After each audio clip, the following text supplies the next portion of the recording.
पण औरंगजेबाचं स्वप्न पूर्ण झालं नाही असं प्रतिक्रिया भाजप आमदार संजय उपाध्याय यांनी दिली. तुमच्या सुद्धा स्वप्न आम्ही छत्रपती शिवाजी महाराजांचे मावळे कधी पूर्ण होऊ देणार नाही असं सुद्धा संजय उपाध्याय यांनी म्हटलंय. कोणाच्या म्हटल्यानं महाराष्ट्र हिरवागार आणि पिवळागार होत नसतो अशा वक्तव्याला अर्थ नाही असं गुलाबराव पाटील यांनी म्हटलंय. मी इम्तियाज जलीलला सांगू इच्छितो की असंच स्वप्न कधी औरंगजेबने बघितला होता.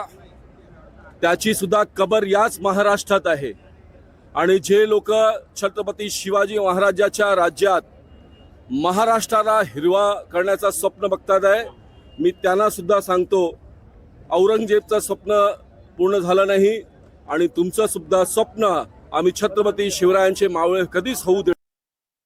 हे बघा, कोणी म्हटल्यानंतर कोणी सांगत नाही. आता इथे शिवसेनेच्या कार्यक्रमामध्ये किती मुस्लिम आहे असं कोणाच्या म्हणण्याने काही गोष्टी हिरवागार होऊन जातील आणि पिवळ्यागार होऊन जातील ह्याला काय अर्थ नाही आहे. उलट माझा त्यांचा सल्ला आहे की अशा पद्धतीचे वक्तव्य करून जी देशामध्ये राज्यामध्ये शांतता आहे ती बिघडवू नये.